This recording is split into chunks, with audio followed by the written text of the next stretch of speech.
Good morning students, मैं राकेश कुमार झा एक बार फिर से आप सभी का अपने इस वीडियो लेक्चर में स्वागत करता हूं।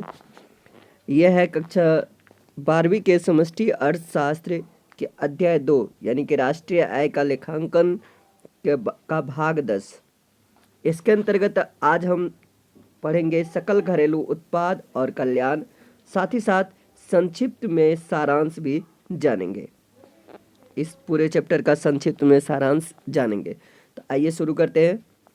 अब यहाँ पे इस टॉपिक की शुरुआत हुई है, सकल घरेलू उत्पाद को उस देश के लोगों के कल्याण के सूचकांक के रूप में लिया जा सकता है क्या? तो अब यहाँ पे लास्ट में आप देखेंगे कि सकल घरेलू उत्पाद को सिर्फ आप कल्याण के सूचकांक के रूप में नहीं ले सकते हैं। अब ये आगे जाके आपको पता चलेगा इसका क्लियर। अभी फिलहाल हम इसको आगे देखते हैं क्या है। यदि किसी व्यक्ति की आय अधिक है यानी कि उसकी आमदनी अधिक है तो वह अधिक वस्तुओं और सेवाओं का क्रय कर सकता है, या कह सकते हैं कि उनके भौतिक कल्याण में सुधार होगा। भौतिक कल्याण जैसे कि जाना उसके रहन सहन का तरीका थोड़ा सा बदल जाएगा। अतः यह उचित होगा कि उनके आय स्तर को उनके कल्याण के स्तर के रूप में देखा जाए। यहाँ पे आप देख सकते हो, लेकिन अगर पूरी तरीके से आप इसकी कंपैरिजन करोगे तो आपको पता चलेगा कि नहीं, हम सकल घरेलू उत्पाद को कल्याण नहीं कह सकते। यानी कि ये कल्याण का एक हिस्सा है। आमदनी जो आपकी है वो कल्याण का हिस्सा है, लेकिन पूरे के पूरे सकल घरेलू उत्पाद को आप नहीं मान सकते। सकल घरेलू उत्पाद किसी वर्ष विशेष में किसी देश की भौगोलिक सीमा के अंतर्गत सृजित यानी कि जो सृजित वस्तु और सेवाओं के कुल मूल्य का योग होता है। यहाँ पे देखिए, सकल घरेलू उत्पाद क्या होता है? तो किसी वर्ष विशेष में, किसी साल में, किसी खास साल में किसी देश की भौगोलिक सीमा, जैसे भारत है तो भारत के पूरे भारत के जो ज्योग्राफिकल जो बाउंड्रीज है, जो भौगोलिक सीमा है, उसके अंतर्गत जो वस्तु या सेवाओं का क्रिएशन हुआ है तो उसका जो कुल मूल्य होगा, वो कुल मूल्य का योग जो होता है उसी को हम क्या कहते हैं? सकल घरेलू उत्पाद कहते हैं। सकल घरेलू उत्पाद का वितरण लोगों के बीच आय के रूप में होता है। सकल घरेलू उत्पाद का वितरण लोगों के बीच किसके रूप में होता है? आय के रूप में होता है। प्रतिधारित आय को छोड़कर, प्रतिधारित का मतलब होता है कि जो उसको उस बीच में सकल घरेलू उत्पाद के गणना करने के बीच में जो उसकी आमदनी हुई है उसको छोड़कर। अतः हम किसी देश के सकल घरेलू उत्पाद के उच्चतर स्तर को उस देश के लोगों के उच्च कल्याण के सूचकांक के रूप में समझने का एक लालच कर सकते हैं, एक ऐसा मान के चल सकते हैं कि इससे लोगों का भला होगा। कीमत परिवर्तन के लेखांकन के लिए हम मौद्रिक सकल घरेलू उत्पाद के बदले किसको लेंगे? तो वास्तविक सकल घरेलू उत्पाद का मूल्य ले सकते हैं। लेकिन ऐसा करना यह सही नहीं हो सकता है। कैसा करना? कि वास्तविक सकल घरेलू उत्पाद का मूल्य लेके और हम सकल घरेलू उत्पाद को ही कल्याण के सूचकांक मान लें, ऐसा सही नहीं हो सकता है। इसके कम से कम 3 कारण हैं। पहला कारण है सकल घरेलू उत्पाद का वितरण। यदि देश के सकल घरेलू उत्पाद में वृद्धि हो रही है तो कल्याण में उसके अनुसार वृद्धि नहीं हो सकती है। अब इस बात को समझते हैं उदाहरण के द्वारा कि पहले ये इस लाइन को समझिए, क्या कह रहा है कि यदि किसी देश की सकल घरेलू उत्पाद में वृद्धि हो रही है, यानी कि जीडीपी में अगर वृद्धि हो रही है, तो वहाँ पे ये जरूरी नहीं है कि वहाँ के कल्याण में भी उसी के अनुसार वृद्धि हो। इस स्थिति में संपूर्ण देश के कल्याण में वृद्धि नहीं हो सकती है। जैसे कि मान लीजिए कि 2000 में कोई एक देश है जिसमें 2000 में जनसंख्या थी 100 व्यक्ति की, यानी कि उसमें 100 व्यक्ति रहते थे, जिसमें से प्रत्येक की आमदनी 10 रुपये थी। अतः उस देश की सकल घरेलू उत्पाद कितने हो गए? 100 गुना 10 यानी कि 1000 रुपये, यह आय विधि से। अब मान लेते हैं कि 2001 में क्या होता है? 2001 में भी अभी भी 100 लोग ही हैं, जिसमें से 90 व्यक्तियों की आमदनी जो है ना 1 रुपये कम हो गई, यानी कि हर एक व्यक्ति के 1-1 रुपये आमदनी कम हो जाती है, यानी 9 रुपये हो जाती है, यानी कि 10% की कमी आ जाती है। और शेष जो 10 व्यक्ति बचे हैं उनकी आमदनी डबल हो जाती है, यानी कि 20 रुपये हो जाती है, यानी कि 100% की उसमें वृद्धि होती है। तो अब मान लेते हैं कि वस्तुओं और सेवाओं की कीमतों में इन दोनों समय में कोई परिवर्तन नहीं हुआ, यानी कि वस्तु की कीमत भी पहले 2000 में भी उतनी ही थी और 2001 में भी उतनी ही है। वर्ष 2001 में देश की सकल घरेलू उत्पाद क्या हो जाएगी, तो 90 गुना 9 प्लस 10 गुना 20, यानी कि 810 प्लस 200, यानी कि 1010 रुपये। अब हम यहाँ पे क्या देख रहे हैं कि यहाँ पे देखोगे कि 2000 की तुलना में 2001 में देश का सकल घरेलू उत्पाद 10 रुपये अधिक था। ये कब हुआ, जब 90% लोगों की आय में 10% की कमी आई, और जबकि केवल 10% लोगों में 100% की वृद्धि का लाभ हुआ। 90% लोगों की दशा देश के सकल घरेलू उत्पाद में वृद्धि जो हो रही थी उससे दयनीय थी, यानी कि वो सोच विचार करने योग्य थी, यानी कि उनकी स्थिति खराब थी। यदि हम देश के कल्याण में उन्नति समृद्ध लोगों के प्रतिशत से करें तो निश्चित रूप से सकल घरेलू उत्पाद एक अच्छा सूचकांक नहीं है। समृद्ध मतलब सुखी संपन्न अगर मान के चले तो सकल घरेलू उत्पाद उसमें अच्छा सूचकांक के रूप में शामिल नहीं होगा। अब इसका दूसरा कारण क्या है कि गैर मौद्रिक विनिमय, विनिमय मतलब होता है लेन देन करना, गैर मुद्रिक यानी कि जहां पे मुद्रा का यानी करेंसी का कोई प्रयोग नहीं होता। अर्थव्यवस्था के अनेक कार्यकलापों का मूल्यांकन मौद्रिक रूप में नहीं होता। उदाहरण के लिए महिलाएं जो अपने घरों में घरेलू सेवाओं का निष्पादन करती है, यानी घर में जो काम करती है, जैसे कि झाड़ू पोछा, खाना बनाना, कपड़े धोना, ये सब जो होता है इसके लिए उन्हें कोई पारिश्रमिक यानी कोई मेहनताना नहीं मिलता, कोई पैसा नहीं मिलता। मुद्रा की सहायता के बिना अनौपचारिक क्षेत्र में यानी कि अनऑफिशियल क्षेत्र में जो विनिमय होते हैं, विनिमय मतलब लेन देन होता है, यानी कि उसे वस्तु विनिमय कहते हैं, वस्तु की लेन देन। जैसे कि मान लीजिए कि कुछ गांव वगैरह में ये आप देखते होंगे, अभी भी कुछ जगह होता है कि चावल के बदले में कुछ और दे दिया, कभी जो है ना गेहूँ वगैरह के बदले में कुछ चावल दे दिया, तो इस तरीके से होता है। अभी सब्जी वगैरह की जो कुछ बेचने वाली आती है अगल बगल की, तो वो क्या करती है कि सब्जी के बदले में अनाज लेती है। तो वस्तु विनिमय में वस्तुओं का यानी कि सेवाएं एक दूसरे के बदले प्रत्यक्ष रूप से डायरेक्ट रूप से विनिमय होता है, यानी कि लेन देन होता है। चूंकि मुद्रा का यहाँ प्रयोग नहीं होता है इसलिए विनिमय दरों को आर्थिक क्रियाकलाप का हिस्सा नहीं माना जाता है। विकासशील देशों में जहाँ अनेक सुदूर क्षेत्र, सुदूर मतलब दूर दूर तक के क्षेत्र अल्प विकसित हैं, इस प्रकार के विनिमय होते हैं, लेकिन इनकी गणना प्रायः देश के घरेलू उत्पाद में नहीं होती। इस स्थिति में सकल घरेलू उत्पाद का अल्प मूल्यांकन होता है। अतः सकल घरेलू उत्पाद का मूल्यांकन मानक तरीके से करने पर हमें उत्पादक कार्यकलाप और किसी देश के कल्याण का स्पष्ट संगत नहीं मिलता है। अब इसका देखिए बाह्य कारण यानी कि बाहरी कारण क्या है।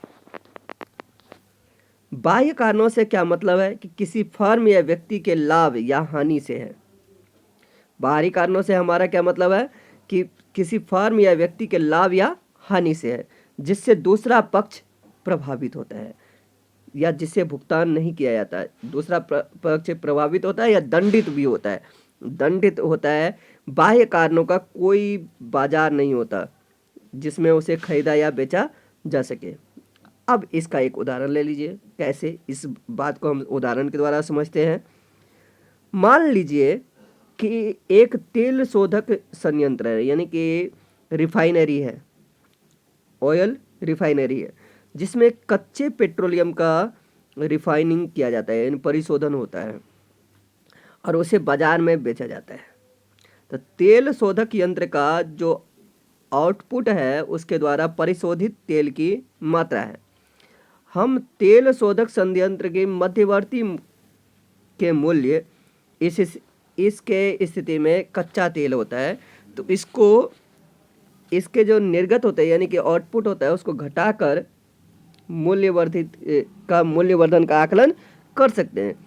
तेल शोधक संयंत्र के मूल्यवर्धित की अर्थव्यवस्था के सकल घरेलू उत्पाद में गणना की जाती है, किंतु उत्पादन के संचालन में तेल, अब देखिए यहाँ तक तो हमने देखा कि सकल घरेलू उत्पाद में इसकी गणना हो रही है कि भाई कच्चा तेल में जितना उसका लगातार लागत आई थी उसमें से जो उसका रिफाइन किया हुआ तेल है, तो रिफाइन किए हुए तेल में से रिफाइन किए हुए तेल के मूल्य में से कच्चे तेल के मूल्य को निकाल लेते हैं, तो क्या हो जाता है, सकल मूल्य वर्धन निकल जाता है। तो मूल्य वर्धन जब निकल जाता है तो उसी को हम सकल घरेलू उत्पाद कह सकते हैं।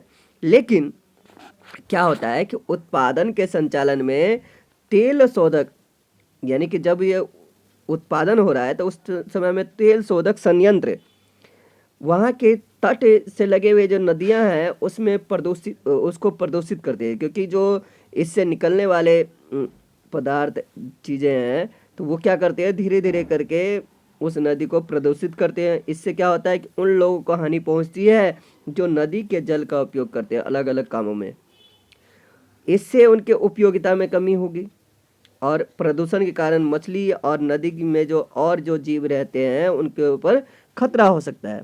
इसका परिणाम क्या होगा कि नदी का नाविक अपनी आमदनी और उपयोगिता से वंचित हो जाएगा, यानी कि वो उससे अलग हो जाएगा। तो यानी कि इसका कह सकते हैं कि इनके हानिकारक प्रभाव हैं। नाविक को नदी में मछली पकड़ने वालों की आय से वंचित होना पड़ सकता है। तेल शोधक संयंत्रों द्वारा दूसरों पर तेल शोधक संयंत्र यानी कि रिफाइनरी ऑयल रिफाइनरी है, इसके द्वारा दूसरों पर डाले गए हानिकारक प्रभाव जिनकी कोई लागत नहीं है, यानी कि उसके लिए उन्हें कुछ भी पे नहीं करना पड़ता है, तो बाह्य कारण कहे जाते हैं। इस स्थिति में सकल घरेलू उत्पाद को इन बाहरी कारणों में शामिल नहीं किया गया है। यदि हम सकल घरेलू उत्पाद को अर्थव्यवस्था के कल्याण के माप के रूप में लें तो हमें वास्तविक कल्याण का अति मूल्यांकन प्राप्त होगा। अति मूल्यांकन यानी कि हाई एनालिटिकल पावर हम देख पाएंगे, हाई एनालिसिस हम कर लेंगे। यह ऋणात्मक बाह्यकरण यानी कि नेगेटिव का उदाहरण है। धनात्मक बाह्यकरण की स्थितियां भी हो सकती है। ऐसी स्थितियों में सकल घरेलू उत्पाद से अर्थव्यवस्था के वास्तविक कल्याण का अल्प मूल्यांकन होगा, यानी कि थोड़े सा कम मूल्यांकन होगा। इस तरीके से ये चैप्टर खत्म होता है। अब देखिए इसका सारांश, संक्षिप्त में हम सारांश देखते हैं। अति मौलिक स्तर पर समष्टिगम अर्थव्यवस्था का मतलब है कि जिस अर्थव्यवस्था का अध्ययन हम समष्टि अर्थशास्त्र में करते हैं। समष्टि अर्थशास्त्र मतलब कि जो बड़े पूरे देश के लिए या पूरे समूह के लिए करते हैं उसको हम क्या कहते हैं, समष्टिगम अर्थव्यवस्था कहते हैं। कि कार्य पद्धति को वर्तुल पथ में, वर्तुल मतलब सर्कुलर वे में देखा जा सकता है। फर्म परिवारों के द्वारा पूर्ति किए गए आगतों का, आगत मतलब इनपुट का नियोजन करते हैं और परिवारों को बेचने के लिए वस्तुओं और सेवाओं का उत्पादन करते हैं।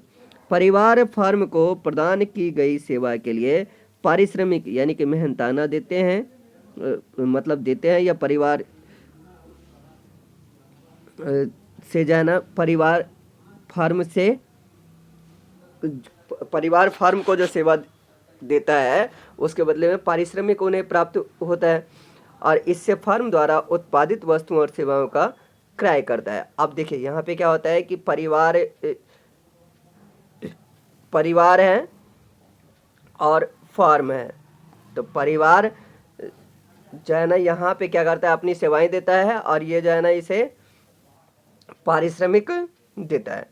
अब ये क्या करता है, पारिश्रमिक, इसी पारिश्रमिक का ये फिर से यहाँ पे आ जाता है। कैसे?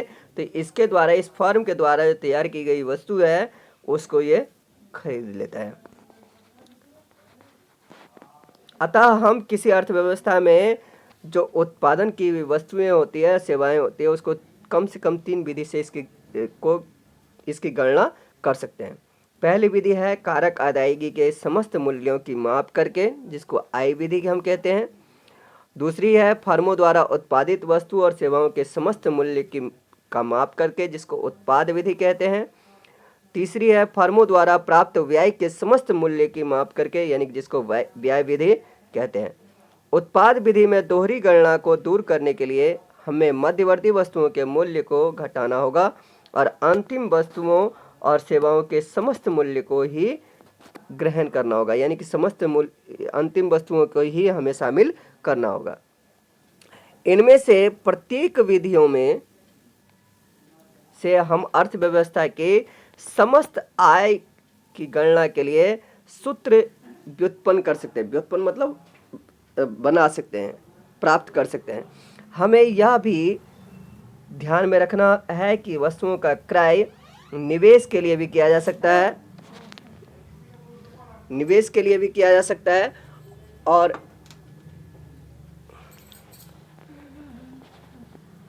इनसे निवेशकर्ता फर्मों की उत्पादन क्षमता में भी वृद्धि होती है। समस्त आय की अलग अलग कोटियां हो सकती है जो इन पर निर्भर करेगी, जिनको आय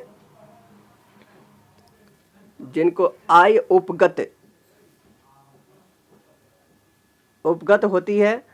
आय उपगत होती है मतलब आय प्राप्त होती है। सकल घरेलू उत्पाद, सकल राष्ट्रीय उत्पाद, बाजार कीमत पर निवल राष्ट्रीय उत्पाद, कारक लागत पर निवल राष्ट्रीय उत्पाद, वैयक्तिक आय और वैयक्तिक प्रायोज्य आय में हम अंतर दिखला सकते हैं। चूंकि वस्तुओं और सेवाओं की कीमतें अलग अलग हो सकती हैं, इसलिए हम यह विमर्श करते हैं कि 3 महत्वपूर्ण कीमत सूचकांक, जिसमें कि क्या क्या आता है, सकल घरेलू उत्पाद अविस्फीतिक, उपभोक्ता कीमत सूचकांक और थोक कीमत सूचकांक की गणना कैसे की जाए।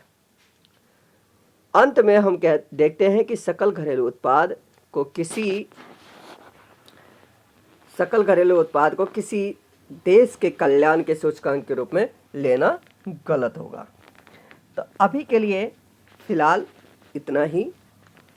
अब अगली वीडियो में हम शुरू करेंगे समष्टि अर्थशास्त्र का अध्याय 3। तो तब तक के लिए शुक्रिया। आप हैव अ